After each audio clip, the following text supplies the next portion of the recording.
In the South Valley, Tulare County officials continue to watch Tulare Lake water levels very closely as their temperatures begin to heat up.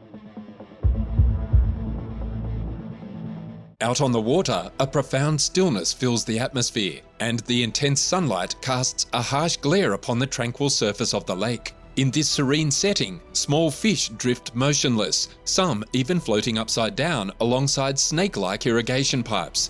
Underneath the water's placid exterior, remnants of deserted chicken coops, dairy barns, and equipment sheds slowly deteriorate, their forms blurred by the murky green depths. This is the story of Lake Tulare, a once massive freshwater lake in the western United States that ranked among the largest west of the Mississippi River.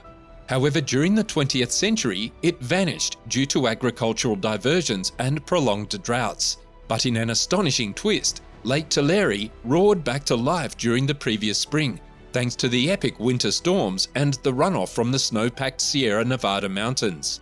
Amidst this environmental transformation, a startling and unsettling revelation emerged from the depths, drawing attention, including a mention on Joe Rogan's recent podcast. Today, we delve into the mystery surrounding the rapid refilling of this historically significant lake and explore the potentially unsettling secrets it might harbour.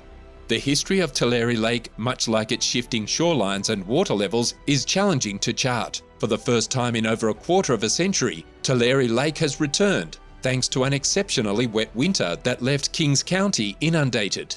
This resurrection of the lake holds significance, not just for its historical insights, but also for the implications it carries for the present and future. Recent events, such as road closures, submerged farmlands, and aerial photographs from NASA, confirm the lake's resurgence. Local authorities and farmers are now keenly monitoring the situation, bracing for potential future flooding. The exceptional snowmelt from the Sierra Nevada, often referred to as the Big Melt, has been projected to refill the Tulare Lake Basin with 1 million acre-feet of water last summer, and it achieved this forecast. Historically, Tulare Lake proudly claimed the title of the largest freshwater lake west of the Mississippi River and the second largest in the United States by surface area.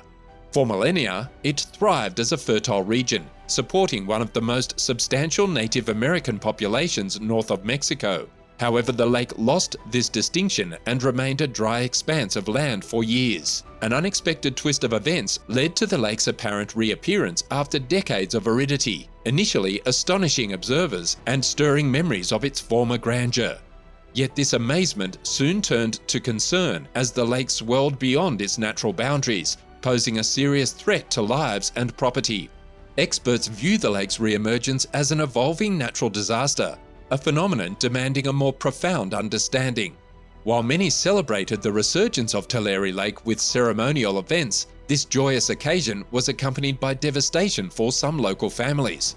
Corcoran, the largest nearby city with a population of 22,000, was one of the first to feel the impact of the lake's return. Multiple floods led to the closure of several routes, raising concerns about the resilience of smaller surrounding towns. The severity of the flooding was such that evacuation orders were issued for two smaller communities, Allensworth and Opa, as they faced the looming threat of inundation by the surging waters. Moreover, the floods prompted numerous dairies in the region to relocate their cattle to safer areas. Recent satellite images bear witness to the re-emergence of Tulare Lake in California's San Joaquin Valley. These images vividly illustrate the sudden inundation of vast stretches of land previously used for crop cultivation, including those providing produce for grocery stores across the nation. The rejuvenated lake now spans approximately 10 miles at its broadest point. The series of intense atmospheric river storms that battered California during the winter has had a profound impact on one of the world's most fertile regions for crops, including almonds, tomatoes, and pistachios. The flooding has resulted in significant damage to over 1,200 structures in the Tulare County, which is located about halfway between Los Angeles and San Francisco and roughly 78 miles inland. This catastrophe has led to the loss of many thousands of animals, the destruction of crops, job losses, and the evacuation of damaged homes. Additionally, the flooding has revealed the enduring consequences of excessive groundwater pumping over the past decade, causing specific areas of land to subside by as much as 15 feet. This subsidence has altered the historical lake's topography, rendering it more vulnerable to flooding. The situation remains precarious, with the looming threat of further flooding and the potential for the lake to expand further. This risk intensifies as the intensive snowpack in the Sierra Nevada mountains continues to accumulate and flow into the already swollen rivers. Another enigma emerging at Lake Tulare, as highlighted by Joe Rogan, is the mystery of its water quality.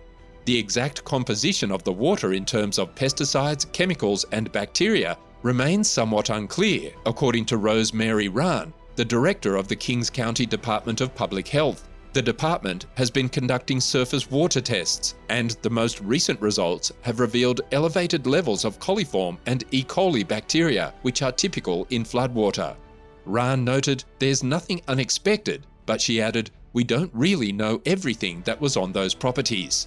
While the lake isn't considered toxic, the department is advising against swimming in it or using the water for hand washing due to the presence of both known and unknown contaminants.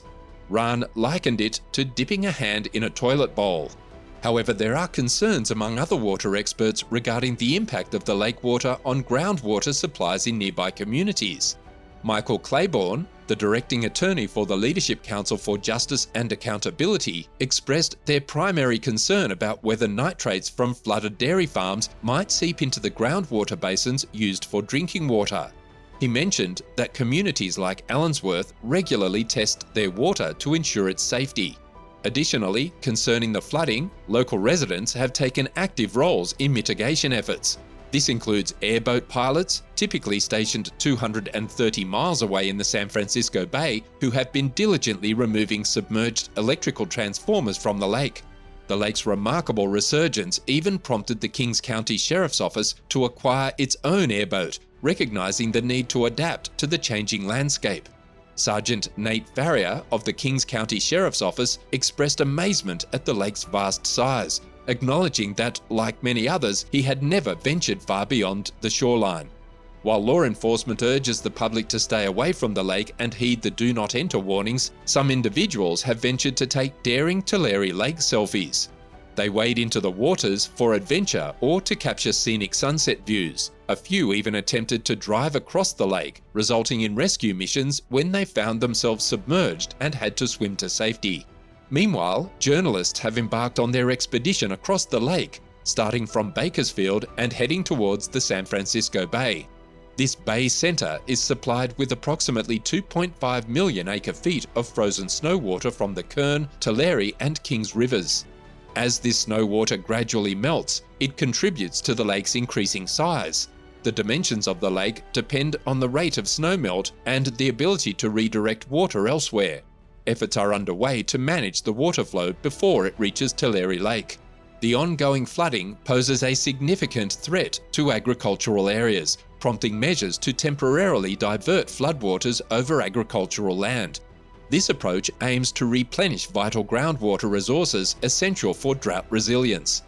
The use of reservoirs has become a primary method for capturing and storing water, with some of it directed for irrigation in farms and orchards. Furthermore, the redirection of water to percolate into the ground helps restore depleted groundwater reserves, which have suffered due to drought and excessive pumping.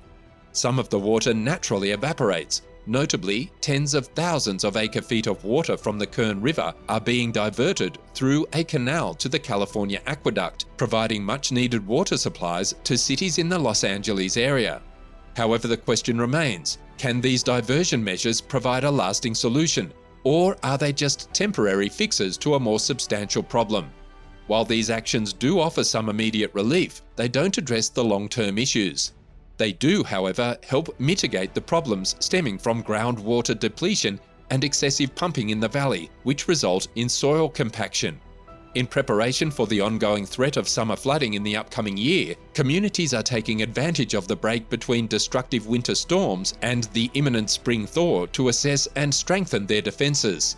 The California Department of Forestry and Fire Protection's Incident Command Team is making the most of dry weather to implement necessary measures.